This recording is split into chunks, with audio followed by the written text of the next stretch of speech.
Hi guys, and welcome back to the channel Help Dominance. Anthony here. Please remember to like and subscribe, and also click that notification bell if you enjoy what you see, and if you want to see more. Coming up in today's game, Monday night footy highlights as the Halifax Panthers face Leigh Centurions. George Burgess is arrested by New South Wales police, and Josh Hodgson's Raiders career ends in injury. So we'll begin with the news that George Burgess was arrested at the Mascot police station on Monday afternoon. Police have charged the St George-Illawarra Dragons player George Burgess after being investigated over an incident of alleged sexual touching. That's according to the Australian Associated Press, which claimed that Burgess will now speak with police over the incident, which alleged to have happened just 2 days out from the start of the NRL season. Burgess, seen here during his time at Wigan, made himself available to the New South Wales police, and in a statement they said, earlier this month, officers attached to the South Sydney Police Area Command commenced an investigation into reports a woman was sexually touched by a man known to her on Tuesday, the 8th of March. New South Wales Police said in a statement, those enquiries are continuing. St George-Illawarra, on their official NRL page of their own website, made a clear statement on the player matter. St George-Illawarra have been made aware of the matter involving one of its players by the NRL Integrity Unit. The Dragons are working closely with all parties as the matter is under police investigation. The Dragons will be making no further comment at this stage. It is understood at this stage the former South Sydney Rabbitohs was granted conditional bail and is due to appear at Downing Centre Local Court on April 13, 2022. Burgess had been out of the game for 18 months and only just returned to the NRL with the Dragons. The 29-year-old Burgess had devastating hip surgery which kept him out of the game. He is the only rugby league player to ever make it back from such a surgery and starred for the Dragons at the weekend in a narrow loss to the champion. So he's having a topsy-turvy return to Australian Rugby League. On one hand, he's had a major operation which has seen him suffer and go through a lot of rehab over the last 18 months to get back to a stage where he's great rugby in Australia. The downside is that it's cognitive trappings that go to your head, I presume, and I hope it's just that. Could be a long shot for the forwards position in the England squad 2020. But he needs to get past all this, prove his form is there, and who knows, but useful addition, NRL ready system.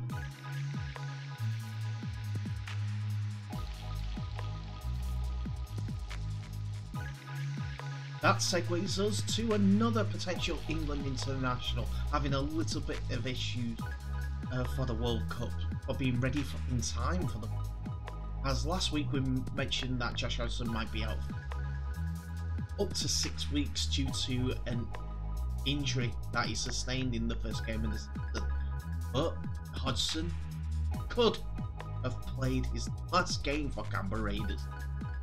The Raiders confirmed that Hodgson will have surgery on his knee this week and will miss the remainder of the season, ending his time with the Green Machine prematurely. Canberra club doctor Greg McLeod said further scans had been taken of Josh Hodgson's knee, injured in round 1, and it said that the hooker surgery. Josh's knee injury sustained in round 1 was a minor injury. However, his return to training has since uncovered some instability in his knee, which appears to have caused his current injury, McLeod said. After further scans and diagnosis, the decision was made that it's the club's duty of care to Josh for him to have an ACL reconstruction due to the partial tear in his ACL and associated injuries. Whilst the club and Josh were optimistic that the injury could be rehabbed without surgery, it is with much consideration though that surgery is the best option for Josh's long-term health and rugby league career. Even Hodgson himself was devastated by the news. It's certainly not the way I wanted to finish up at Canberra. After a disappointing year last year, it was probably the best I felt this year in terms of my body, and I was feeling really fit and really fresh after a good pre-season with no internationals and no rehab. To do it in such a minor way is such a big injury is really frustrating. I've really found a home away from home here in Canberra, and I absolutely love the place. It means so much to me as my hometown club, and I'll be forever grateful to call myself rated number 2. I'm gutted to go out like this, but I'll do everything I can to support the boys before I leave at the end of it. Hodgson's time at Canberra Raiders ends in 2022, and he is on the move as he's signed a 2-year deal with Parramatta Eels and will be looking to continue his rugby league career as the 32-year-old have looked to have been involved in the League World Cup this season. Not always one.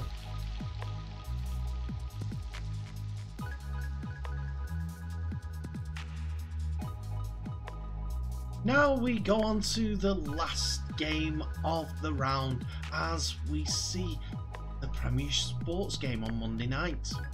Out in cameras. Leigh Centurions head to the Shea Stadium to face the Halifax Panthers in a game that has better repercussions for Leigh than it would Halifax at this early stage in the season. The two teams coming to the game in massively differing forms, as Leigh Centurions have 4 wins from their 5 games and 1 loss to the name, while Halifax have only played 4 games so far, winning 1 and losing 3. Leigh were in action last week, unlike their home counterparts today, as they were in Challenge Cup action.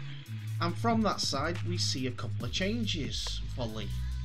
Kristen Inu comes in on the right wing in place of Kieran Dixon, while on loan Saints man, who signed from Leigh at the beginning of the season, James Bell, comes into the reserves, while James McDonald is on the sub-bench after being outside of the squad from the game. We also see Ata Higano and Mark Ione on the bench also. For the home side, Woodburn Hall comes in for Dufresne at fullback after missing out last week, a couple of weeks ago, while Will Colcott drops down to the bench from starting in the front row against Featherstone. Former Leigh prop Nathan Mason makes a return to the 17 for today's game, while there is a position on the starting lineup for Jack Ashurst, alongside Matt Garside and Adam Tangana filling up the forwards changes. Carl Wood and Titus Gwaza appear on the bench like against Featherstone a couple of weeks ago, but Will Colcott is demoted to the bench from his starting line position previously, and Ed Barber appears in the 17. And we kick off the first half, and the first points are scored by Halifax Panthers as they run a right side play. Ball goes to the right edge, and as it moves through the hands, it finds the Woodburn Hall, passing the ball to his wingers. Halifax are on the attack down the short side play as Garside passes it on to Woodburn Hall, who goes through the gap. Tackleback is riding the tackle and releases the ball to Stall on the outside, and he kicks inside for the wing for the chasing Zach McComb to pounce on the loose ball for the opening try of the game. The kick is unsuccessful, but Halifax take the lead at 4-0.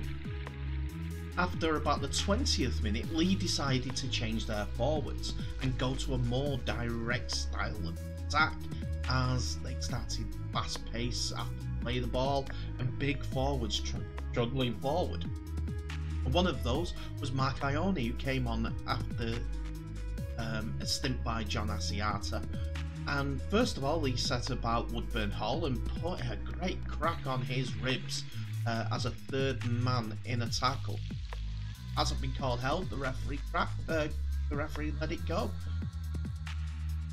And then all of a sudden, they were back on the attack. He received the ball close to the Halifax line, about the third tackle, and he barged his way over the line.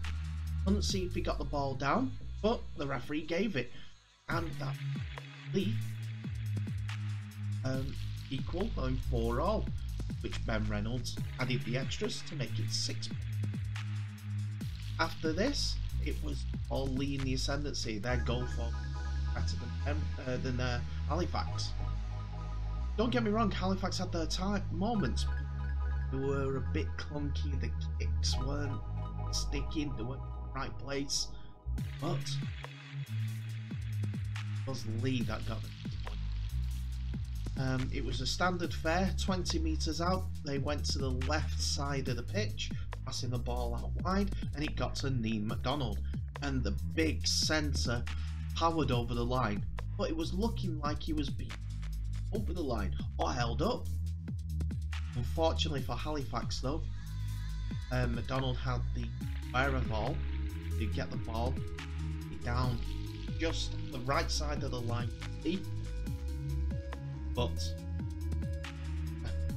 instead of being bundled over the line for the kick wasn't successful by Ben Reynolds, but that's the half-time score. As we see the Centurions take the lead 10 points to 4. Second half. But when you start in the second half with your first set of 6, what's the best thing to do? It's 40-20 to keep the momentum up, deep in your opponent's half. That's what Leigh Centurions did to start off his second half. And also after the first tackle, the ball carrier was held up over the line. So 10 metres out with the ball on the second tackle, a minute and a bit into the second half. What do you not want to see from your team as a coach? Throw in a Hollywood pass that goes into the hands of a Halifax player. That's what Leigh Centurions do. Halifax back up the field, safety. The first points of the half though go to Leigh Centurions after a great right edge play. Finds the balls in the hand of Ed Chamberlain, who delays the pass just that 1 second more to give his winger Keenan Brand a free run to the line. Ben Reynolds then adds the extras for 16 points to 4. But then it must be one of the signs of the apocalypse, as something that's never happened before. From acting halfback, Higano passes it to to James Bell, who finds Tom Amone, who goes over for his first ever try in rugby league. A moment to savour for that gentleman, as I said, first ever try, which Ben Reynolds does add the extra to convert. Back come Halifax though, as go over with Saltonstall, going over on the right hand edge after the flung over to his right wing and just ran over and dived over the line. That was converted by Keys, so that made the scores 22 points to 10 as we're going to the closing embers of the game. But then it was Jake Wardle who got on the end of a forward move from right to left for Leigh. They made 26 points to 10. And right on the hooter, Halifax added final points to the half as Wormsley picks off a great looping pass that finds him a little bit of gap, which he has to shimmy round the opposing winger, go in just right at the on attempt at the try, scoring a buckle. These adds the extras. As the hooter has already gone, that was the full-time score. As Leigh Centurions wins 26 points. So, who was my man of the match for the game? It was quite simple, as Leigh needed his impetus and go forward, straightforward running, to be honest, to set them on the stall to win the game. Plus, he got their first try in the game, and that man, Mark Ione, the big New Zealander, did all what he was asked of, just to keep it simple and go forward. I take no badge on this one, as it was, but the Super League props job while we're going forward, and there was no back for Pat as he was hitting everything that moved, and also, as I said, scoring the first lead, which building blocks into an okay performance for Leigh Centurions, but not one to write home about. I'm man of match, Mark Ione. And that's it for another episode, ladies and gentlemen. Thank you so much for watching. Please remember to like, subscribe, and also share this video worldwide, as well as clicking that notification bell for any updates that may be in future. It's been an interesting weekend for rugby league, to say the least. Tell me what your thoughts are of this weekend. Do you think that you guys' decision to leave was the right one, Leeds? Do you think Toulouse have turned the corner now that they've beat the champions? Do you think Batley to be a bit better after the point against Featherstone? Are London Broncos going to be getting more points and climbing up the table? I hope so, for the sake of them, but it's going to be a tough one. But anyway, thank you so much for watching. Tell me any questions, ask me about the rugby. I'll try and answer the best. Meantime, please stay safe. I wish you all the best. I'll see you in the next episode.